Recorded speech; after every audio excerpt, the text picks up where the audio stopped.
à tous, j'espère que vous allez bien. Alors aujourd'hui on va vous faire une petite vidéo comment nettoyer les pare-brises de voiture, parce que ça c'est un problème que vous avez tous rencontré. On a toujours des traces, c'est insupportable, surtout quand il y a du soleil. Bon là il y a un petit nuage, mais le soleil on l'aura pour l'intérieur de la voiture tout à l'heure. Alors pour que vous vous rendiez compte de l'efficacité sur les pare-brises, on va d'abord bien nettoyer le pare-brise extérieur. Et pour ce faire, on va employer de l'eau et du produit vaisselle, mais si vous voulez le sécher après le Karcher, vous avez seulement besoin de la raclette. Allez, on y va, c'est parti. Alors, comme je vous disais, pour nettoyer le pare-brise extérieur de la voiture, c'est un peu loin par rapport évidemment à la longueur de bras.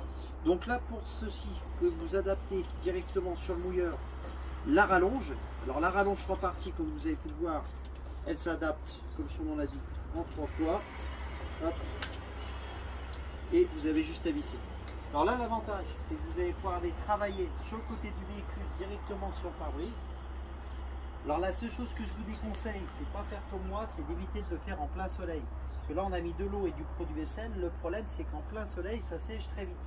Donc une fois que vous avez lavé, j'accélérerai. Voilà. Alors maintenant que vous avez lavé votre pare-brise directement avec l'éponge, il suffira de retirer le petit manche parce qu'il va être un peu court pour aller travailler de profil sur le pare-brise de la voiture.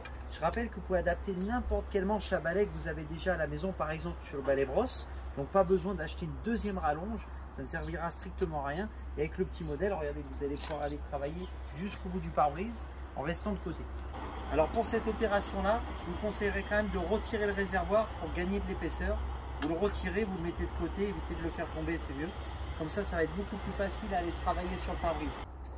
Alors la particularité de cette raclette déjà, c'est qu'elle est en silicone, elle est ultra souple. Donc pour les surfaces bombées comme les pare-brises, ça ne va pas nous poser de problème. Et là aussi où ça va être efficace, c'est pour les cabines de douche bombées. Ça c'est insupportable à nettoyer avec une raclette. Et bien là, cette raclette va vous permettre de le faire.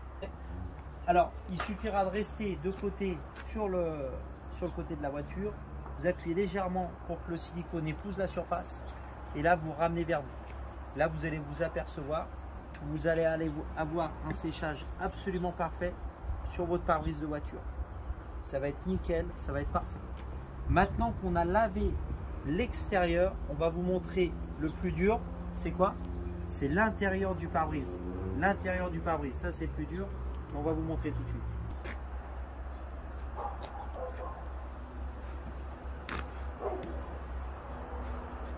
Rapproche-toi maintenant. Bon voilà, on est dans la Clio et vous avez tous rencontré un pare-brise à l'ombre. Vous ne voyez pas qu'il est sale. Si vous êtes en plein soleil, regardez bien, c'est juste insupportable. Alors ça nous est tous arrivé au moins une fois dans notre vie. On roule à l'ombre, à la fin d'un virage, un gros rayon de soleil, on voit plus rien. Ça nous arrive en pleine ville, sur le passage piéton. On voit pas la personne, c'est ultra dangereux. Donc c'est pour cette raison qu'on va vous montrer comment nettoyer un pare-brise intérieur de voiture facilement, sans en mettre partout, et avec un résultat absolument parfait. C'est parti, on y va. Alors pour commencer à nettoyer votre pare-brise intérieur, c'est très important de bien mouiller le mouilleur. Alors pour bien le mouiller, il suffira de descratcher, de le retirer complètement du châssis, ça sera quand même beaucoup mieux. Bon ça c'est les aléas du direct, malheureusement ça arrive. Vous le plongez complètement dans l'eau. Vous le pliez en deux et vous l'essorez quasiment au maximum de vos capacités. Alors pour obtenir une belle mousse épaisse, que c'est ce qu'on va avoir besoin pour pas que ça coule dans la voiture, vous allez le remettre sur le châssis et avec n'importe quel produit vaisselle, vous allez faire un trait directement sur le mouilleur. Et là maintenant on est en place, c'est tout ce qu'il faut.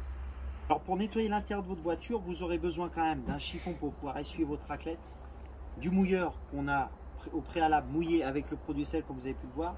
La raclette en silicone, comme vous pouvez le voir, elle a un réservoir. Donc elle récupère l'eau. Donc vous n'allez pas vous retrouver avec de l'eau partout dans la voiture. Par contre, faites attention, ça c'est l'original, celle avec le réservoir. Si un jour vous trouvez des modèles sans réservoir, je rappelle qu'il s'agit de copies de contrefaçon. Donc faites attention, si vous trouvez ça, ça n'a strictement rien à voir. L'original, fabriqué en Italie. Alors regardez, on y va. Il vous suffira tout simplement de mouiller votre pare-brise. Comme vous pouvez le constater, vous avez une très belle mousse épaisse. Alors le seul truc, et ça j'insiste, c'est qu'en plein soleil, ça sèche très vite. Donc moi je vais faire la démonstration au soleil pour vous montrer que ça fonctionne vraiment. Souvent on dit oui c'est propre et puis quand le soleil arrive, on voit les traces. Là regardez, c'est déjà sec. Donc faites attention que ça soit bien mouillé. Donc un conseil, le matin, avant de partir au travail, c'est bien, à la fraîche, ou tout simplement le soir quand le soleil est caché. Et là, vous aurez un résultat parfait. Allez, on y va, je vous montre. Enfin, surtout qu'on voit là.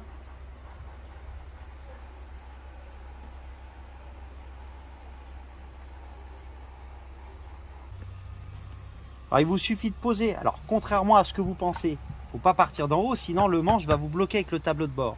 Vous allez partir directement d'en bas. Et contrairement à ce que vous avez en pensé, je pense, c'est que vous ne pensez pas que ça va partir d'en bas. Eh bien si. Vous appuyez légèrement, vous poussez, vous ramassez vers vous. Et là, regardez ce résultat absolument parfait, même en plein soleil. Alors par contre, quand vous arrivez en haut, pensez à relâcher délicatement. Et là, vous allez vous apercevoir quoi? Eh bien que l'eau est tout simplement dans la rigole ici, directement sur le silicone. Donc pour éviter les bêtises, essuyez-le complètement, le silicone sur un chiffon. Vérifiez qu'il n'y a pas d'eau dans le réservoir. Vous avez un résultat parfait. Par contre, ici, c'est déjà sec. Donc si vous êtes en plein soleil, je le dis et je le répète, pensez à bien remouiller avant de passer votre raclette. Et là, regardez le résultat. Vous allez prendre, en chevauchant sur la partie propre, légèrement 2-3 cm, et vous allez vous apercevoir que vous n'aurez pas la trace de jonction. Vous avez avant, et là, vous avez après. C'est quand même plus sympa, hein, qu'on soit bien d'accord. Avant, après. Alors, et n'oubliez pas une chose, venez voir. Vous aurez toujours besoin d'un bon chiffon pour aller nettoyer vers les pointillés pour faire une belle finition. Et surtout tout en bas, là où vous avez 2 petits centimètres que vous ne pouvez pas faire correctement. Mais c'est quand même plus agréable de faire que les coins que tout le pare-brise. C'est terminé. Pour que vous voyez bien la différence. Là, vous avez le avant. Hein, ça, c'est tout ce qu'on peut avoir à peu près quand on fait avec des chiffons bas de gamme. Et là, vous avez le après avec la raclette. Donc franchement, entre nous, on est d'accord qu'il n'y a pas vraiment photo. Hein, on voit tout de suite que c'est quand même beaucoup plus net. Donc le but de cette raclette, évidemment, c'est de vous faciliter la vie, mais surtout d'y arriver, parce que souvent, on peut vous parler d'huile de coude. Alors c'est vrai, mais si vous êtes mal équipé, l'huile de coude, ça ne sert pas à grand chose. Parce que les mains, à ce que je sache, ça ne nettoie pas vraiment. Hein. Ce qui nettoie, c'est ce que vous mettez au bout. Soit un très bon chiffon bambou ou une super raclette à vitre en silicone de chez John Cador. Donc voilà, j'espère que ça vous a plu pour vous montrer comment nettoyer les pare-brises de voiture. Rappelez-vous que la petite est très bien également pour les cabines de douche, surtout bombées. Les petits carreaux également aussi, ça c'est super. Et on la vend soit l'unité, soit avec la 40 cm ou la 30 cm. C'est à vous de voir les amis.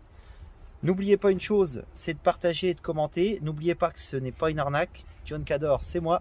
J'habite 20 route du Mont, 74 650 à Chavano en Haute-Savoie. Et rappelez-vous une chose, le seul endroit où vous pouvez trouver mes produits, c'est sur mon site. Je ne fais pas de publicité à travers les plateformes. Comme Cdiscount, Amazon, je ne veux pas faire travailler ces gens-là. Ils exploitent le petit commerce. Contrairement à ce qu'on vous raconte à la télé, c'est juste des exploitants. Ils n'ont pas besoin de vous, ils n'en ont strictement rien à faire de vous. La seule chose qu'ils veulent, c'est faire de l'argent. Nous, ce qu'on veut, c'est rendre nos clients contents. Donc en tout cas, je vous souhaite à tous une très bonne journée. Et j'espère que ça vous a plu. Au plaisir les amis. C'est une chose, c'est que cela peut marcher aussi pour sécher la carrosserie de la voiture. Parce que le souci pour les carrosseries de voiture, c'est que si vous avez des couleurs sombres comme celle-ci, vous avez plein de traces si ça sèche au soleil. Rappelez-vous qu'après le Karcher, si vous passez la raclette, bien près, et ben, vous allez avoir un séchage absolument parfait instantanément. Alors au lieu d'être avec les peaux de chamois, de repasser 10 fois, voire 50 fois, passez votre raclette silicone et là vous avez un séchage absolument parfait. Ça même en plein soleil. N'attendez pas que ça sèche pour passer la raclette. La raclette, je le rappelle, se passe quand la surface est bien sûr absolument trempée. Et la raclette, tout simplement, n'a pas besoin d'attendre de sécher pour fonctionner. Elle fonctionnera tout le temps. C'est quand même mieux quand ça brille.